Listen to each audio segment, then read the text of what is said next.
Hey, how's it going, guys? This is Robert Kenobi, and I'm gonna really try to do better in this video to make up for the video that I literally just finished filming like a few minutes ago. If you haven't seen it, it was a WWE Topps trading card pickups video.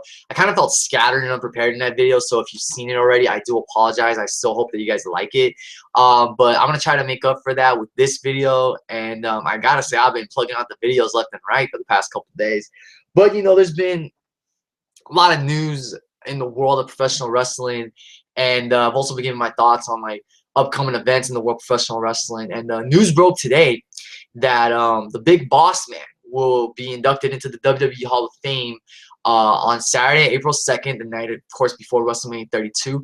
Boss Man will join The Godfather, Sting, and the Fabulous Freebirds in this year's Hall of Fame. And I gotta say that this year's Hall of Fame is looking quite stacked.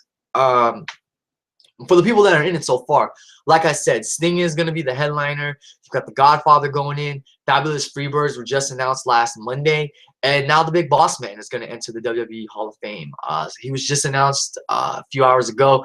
And I know other people have made videos about this. But if you are watching this video, thank you. I do appreciate the views and all. My thoughts on Boss Man going into the Hall of Fame.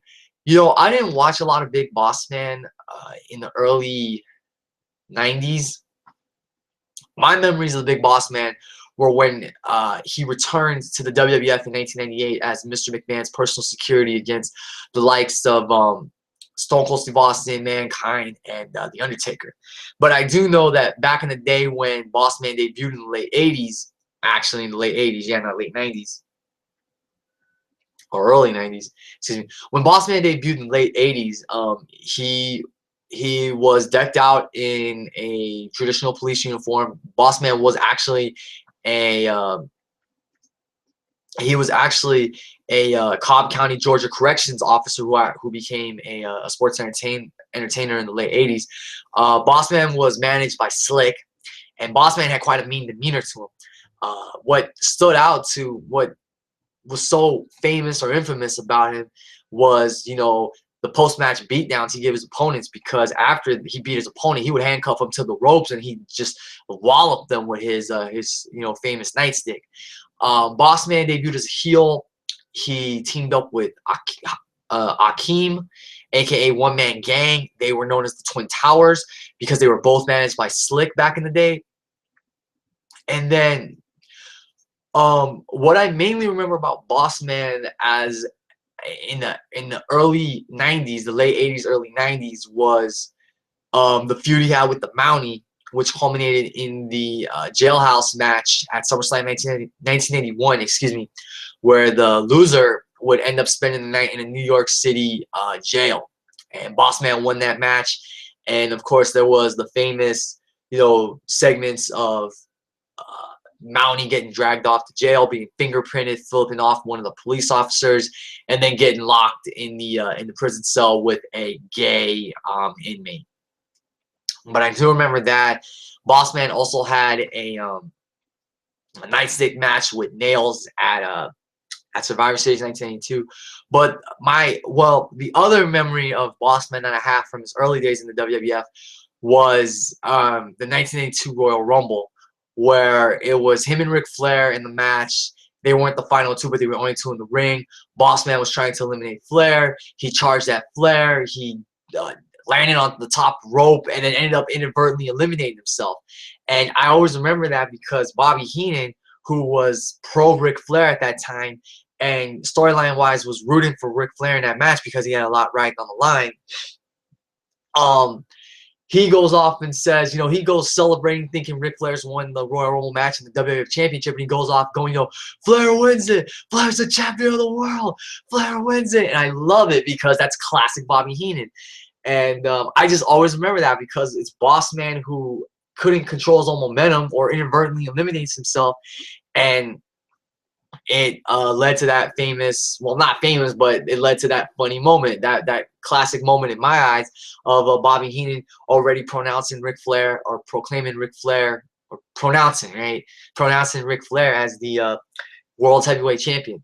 But my other memories of Boss Man are clearly his run in the late 90s when he came back in 1988, and the small run he had in 2002.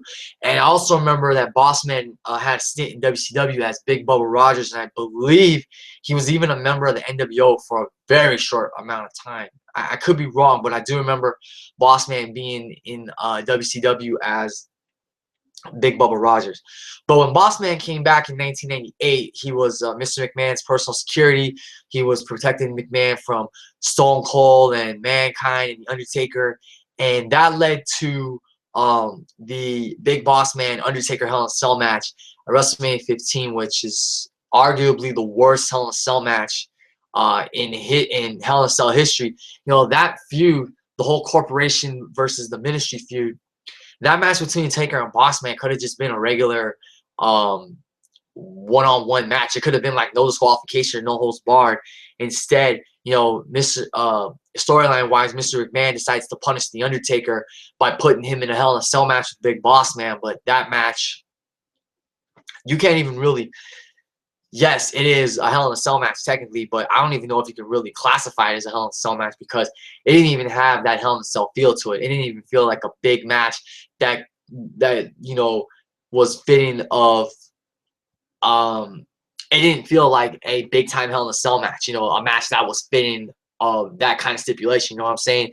It could have been a regular no disqualification match or no holds bar match, because the only like big spots I remember that match were Taker beating Boss Man, you know, whacking Boss Man with the chair, and Boss Man handcuffing Undertaker and walloping him with his nightstick.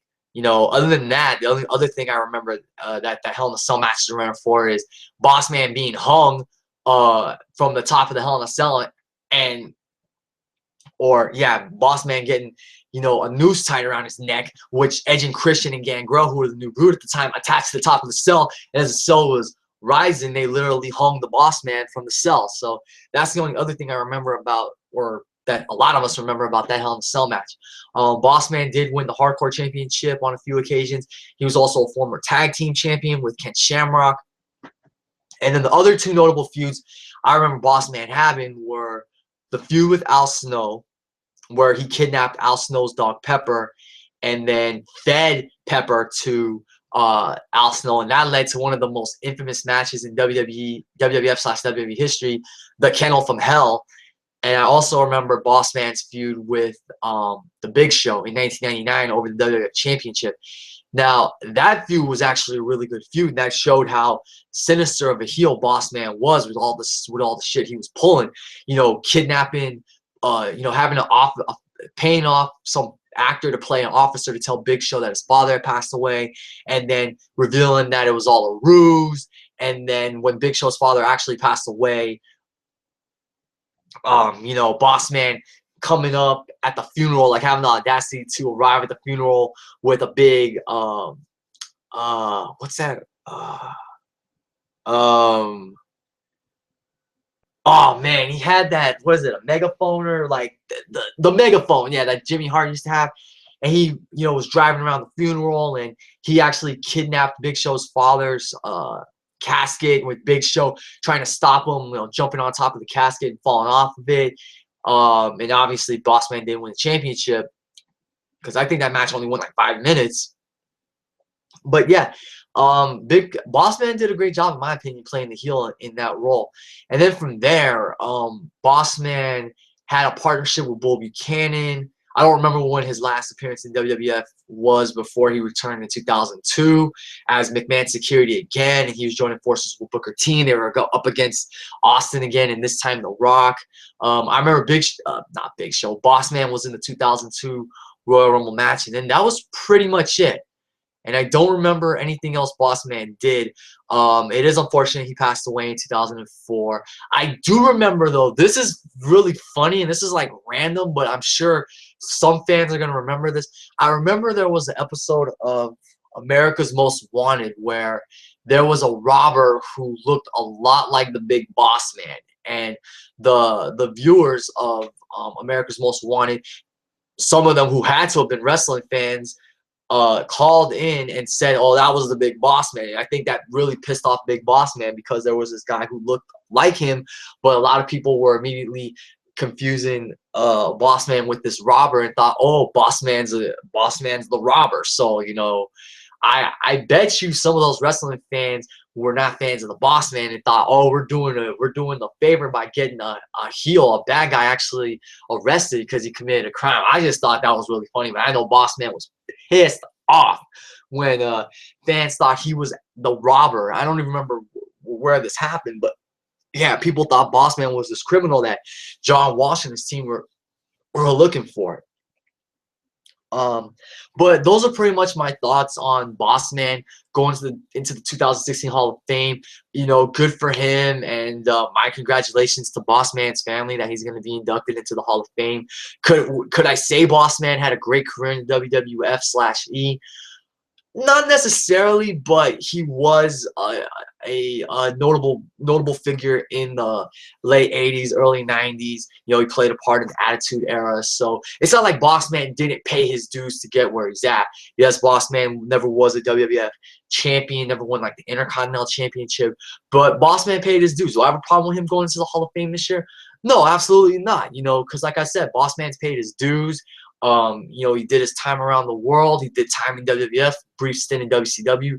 But it's his WWF days that are going to most likely be remembered. And, you know, I don't think, you know, you don't have to always be a WWF champion to be a Hall of Famer. You look at a guy like Ricky Steamboat. Yes, he didn't win the WWF championship, but he was a renowned wrestler all over the world. He did win the WCW Heavyweight Championship. I believe it was the WCW Heavyweight Championship.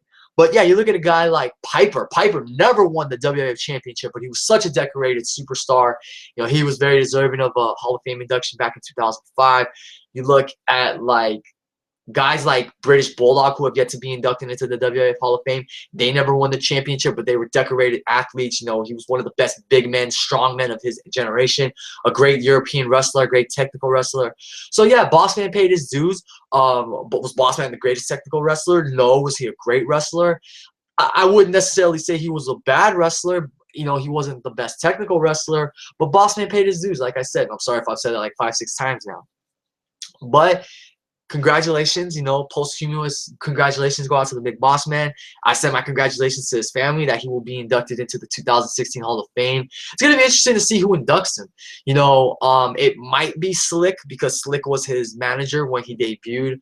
Other than that, you know, it could be, I don't know, maybe it could be Vince. Maybe One Man Gang comes in and inducts Big Boss Man because they were the Twin Towers back in the day. And One Man Gang is going to be in Texas for WrestleCon, so he might be, so he might induct the Big Boss Man. Who knows? But like I said, I want to congratulate Big Boss Man's family for Boss Man being the latest inductee into the 2016 WWE Hall of Fame. Leave your comments down below, guys. Tell me what you think of Boss Man going into the Hall of Fame. Do you have any favorite Boss Man memories, matches? You know the drill. Like, comment, subscribe. Thank you all for watching and listening. And again, if you watch my Topps trading card pickups video, I apologize if I look scattered or if I appear scattered or anything. You know, didn't expect to make a run out the Target today, but had some extra cash, picked up some blaster packs, got some good cards in them. But I hope you enjoyed that video. I hope you enjoyed this video. Thanks again for watching and listening. And like I said, I know other people have probably made this video. I know Stevie Breach has made this video. Made a video about this topic, and Vince Martinez. But if you are watching this, I do appreciate your time, taking your time out to watch it. Thank you for the view. And yeah, thank you as always, guys. And until then, I'm Robbie One Kenobi signing off. I'll see you all later.